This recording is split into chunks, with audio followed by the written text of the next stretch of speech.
Good morning mga boss.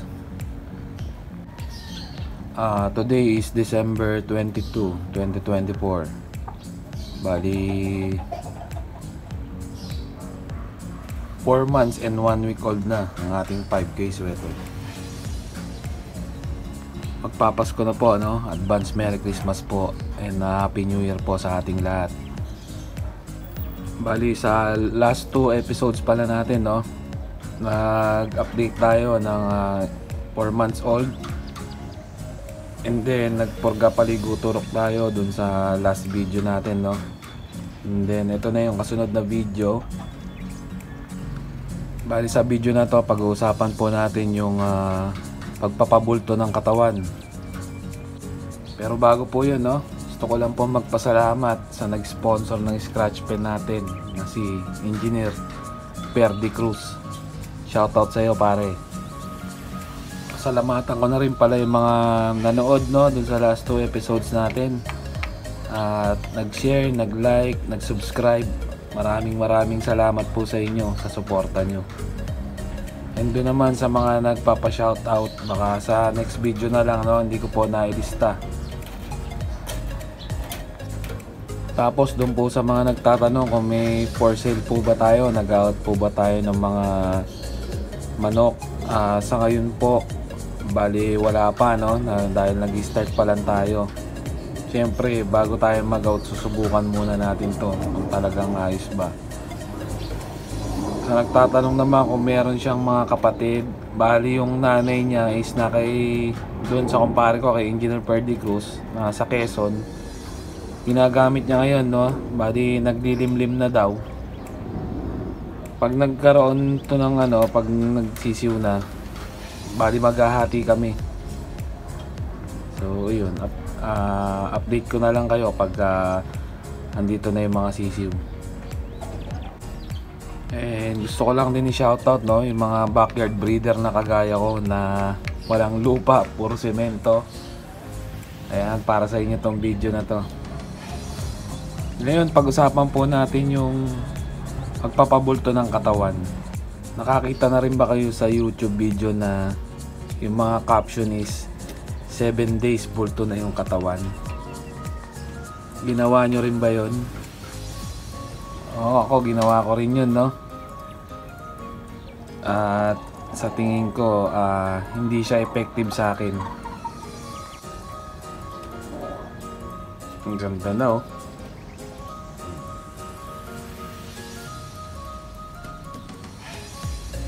Yun, no, para sa akin hindi siya effective, no, kasi unang-una po sa lahat, pag sinabi nating pagpapabulto ng katawan, ang dinedevelop natin dito is yung muscle. So kung patoka lang po yung gagamitin natin which is 7 days, sa tingin ko po hindi po siya magde-develop ng ganong kabilis, no. Wala pong magic. Hindi po yun, hindi po totoo yun na 7 days magbubulto ng katawan mo. Ikumpara po natin sa tao, no. Yung mga tayo pag nagpapabulto ng katawan, yung bang ginagawa natin? Nagpupunta sa gym, nagbubuhat, umiinom ng mga protein shake, mga malalakas sa protina, no? Kumakain tayo ng mga protina para lumaki yung mga muscles natin. Tingin ko po parang ganun din sa manok, no. Hindi po basta-basta ganun, no. Siyempre yung resulta nun,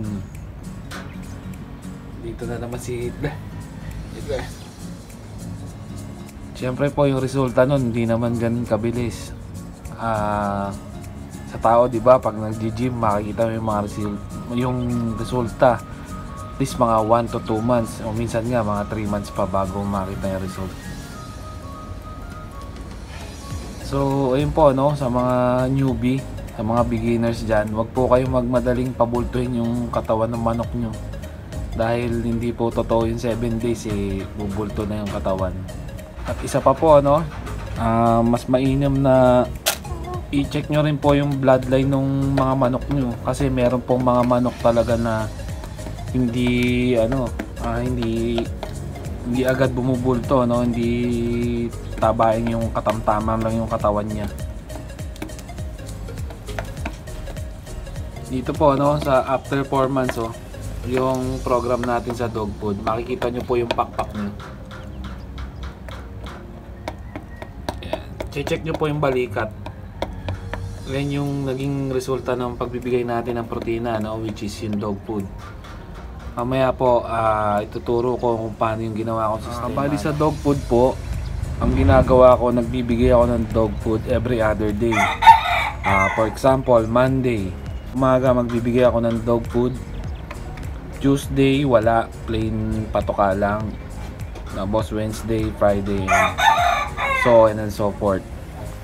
Para po yun sa added na protein niya, no?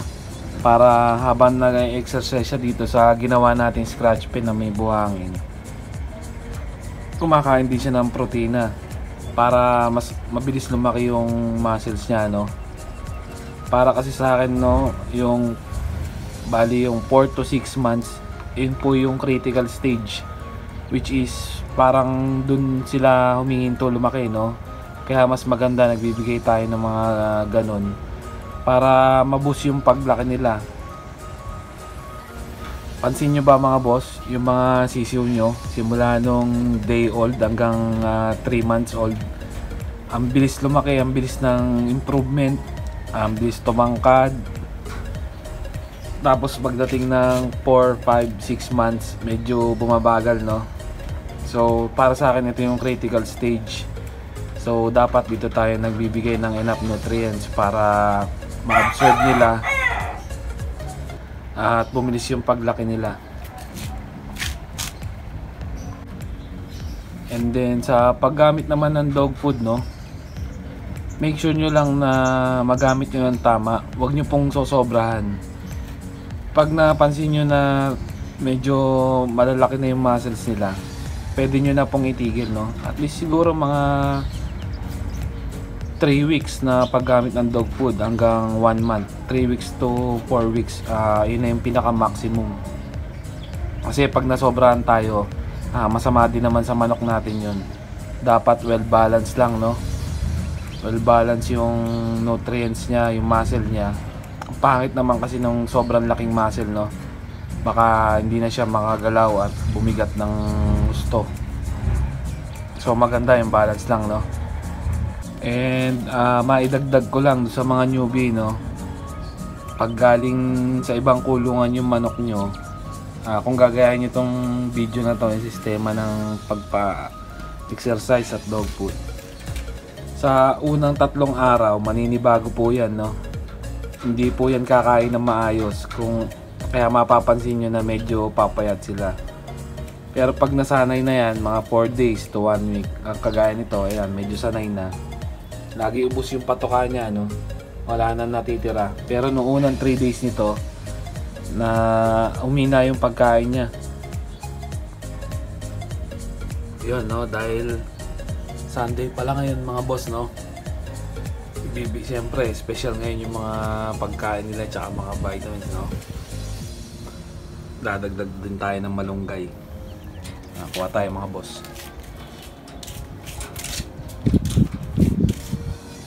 Wala yung pusa ako, no?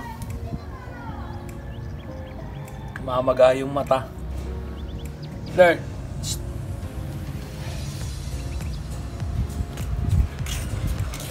Sunday, no? Nakapaglinis na tayo. Habang nagcha-charge yung cellphone, nalobat tayo, eh. Ito yung babae natin. Pakita ko na rin sa inyo yung SBR natin, Ewan SBR.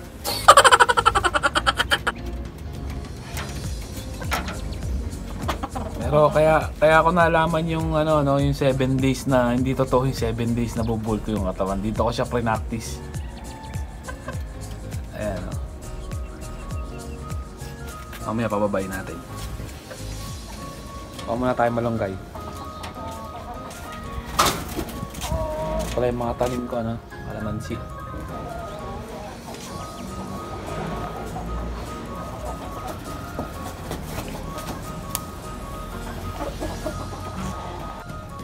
Ayan, o.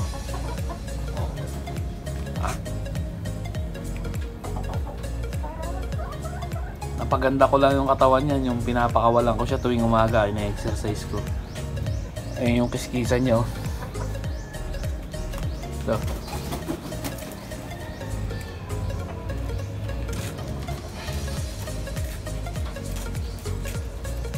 bigay lang din sa akin to ni engineer.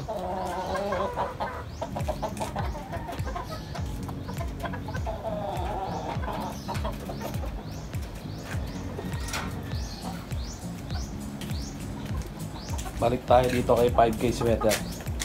Excited na, oh. Excited na siya dito.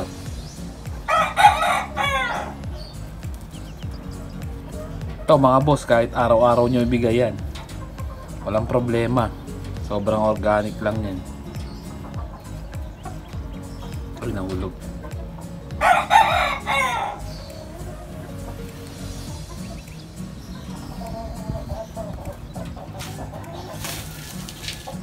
Pag magbibigay kayo ng malunggay, diskarte nyo na. Pwede rin naman yung powder.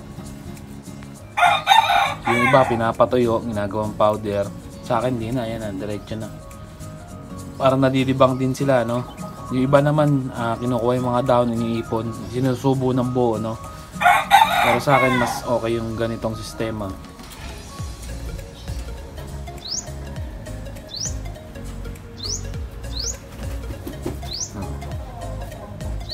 Tignan nyo dito mga boss, no? Sa ginawa nating scratch pen na may buhangin, no? Nakakagalaw-galaw siya. Unlike dun sa dati niyang kulungan na maliit. Minimal lang yung bare minimal lang yung galaw niya, so hindi siya na-exercise. Dito nakakagalaw siya, nakaka-exercise, nade-develop yung paa, yung pakpak.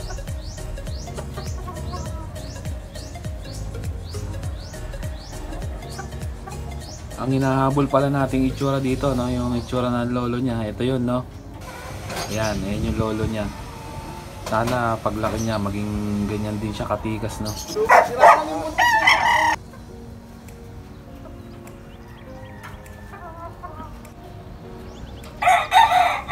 Siya nga pala, nakalimutan ko sabihin kung ilang piraso yung pagbibigay ng dog food, no. Sa akin ang binibigay ko sa kanya is dalawang piraso ng dog food. Sinusubo ko lang siya kanya, no. Hindi ko na dinudurog kasi medyo matrabaho. Bali, ito pakita ko sa inyo yung dog food ko. Ito yung dog food ko, no. Pagpipili kayo ng dog food dun sa mga poultry supply, i-check nyo lang kung ano, may mga label naman yun. Ang piliin nyo yung high protein, no, para mas maganda, mas maprotina. So ayun lang po, no, hindi ko na pahabahin tong video na to. Bali next episode natin i-update ko na lang uli kayo sa pag 4.5 months na siya, no. Bali next week, para makita rin natin yung resulta. At maraming salamat po ulit dun sa mga nanood ng video natin, nag-like, nag-share. Maraming salamat po sa inyo. Sa mga may comment, i-comment nyo na lang yung mga gusto nyo sabihin. And then mamaya pala magpapaligo rin tayo, normal na paligo lang, ano, yung basa lang, wala nang halong gamot. Dahil linggo ngayon, wala tayong pasok. Special day nila ngayon. So yun lang po. Muli, ito po si Tilaok Pinas na nagsasabing Tok Tok Tilaok, sabi ng manok.